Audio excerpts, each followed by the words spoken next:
Hi guys, today I wanted to talk to you about anterior chain restriction. That's all the muscles on the front of our body and how they have a direct influence on the muscles and joints on our back. Now we live in a society where we tend to have everything placed in front of us, whether it's our phones or our computers, just day-to-day activities tend to be in that kind of ease of use position.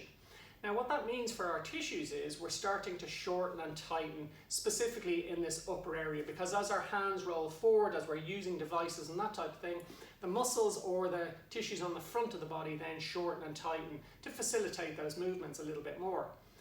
But the downside to that is the muscles on our back aren't being used in the correct manner or to their best ability as such. Now what I found is if we can open up the anterior chest, so this upper kind of body, we can get greater mobility out of our back, upper thoracic area, our scapula, our shoulder blade area, and we can mobilize that area very well by using our shoulders. Now a really nice exercise to do is if you have something like a foam roller or even just some cushions that you can place down, but the setup is really important initially. So what we do is we lie down onto our sides and place so I'm lying down with my right arm on this side. I'm going to put my knee onto the foam roller at 90 degrees. So it keeps me in this position and my bottom leg goes out nice and straight. My head will then drop down onto the floor and my two hands will go together.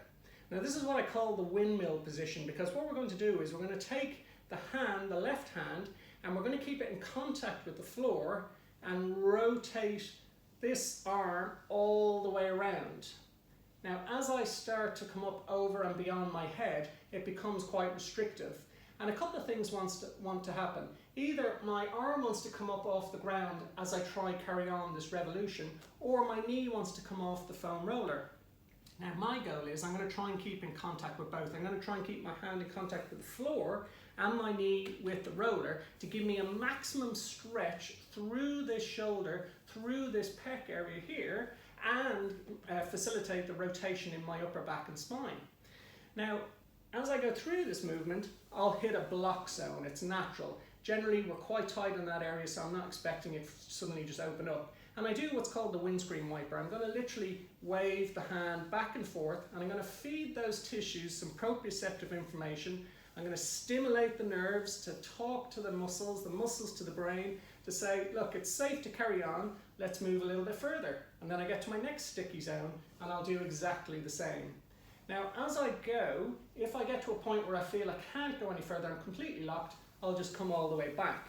But as I say, as I come around to this area, if I do the windmill back and forth and feed those tissues, I'll start to facilitate even greater rotation in the thoracic spine and continue all the way on. Once I get the full 360 degrees, I'll come all the way back, get to that sticky point, use my little windscreen wiper again, and work all my way home. And I'll try and do that on both sides, so I'll get an opening to that restriction on both shoulders. And what I'll find afterwards is my rotation in my thoracic spine, my upper spine, is much, much better, and I've got a greater range of motion through the shoulders. So it's just a little tidbit, give it a go. Make sure you're supported with something on your knee, but don't worry initially if you have to kind of cheat the exercise. So if you find that you're going through it and your arm either comes up or your knee wants to leave whatever you're leaning on, that's absolutely fine. You can work on it over the next couple of weeks and see if you can get that greater range of motion. See how you get on, and I'll check in with you again.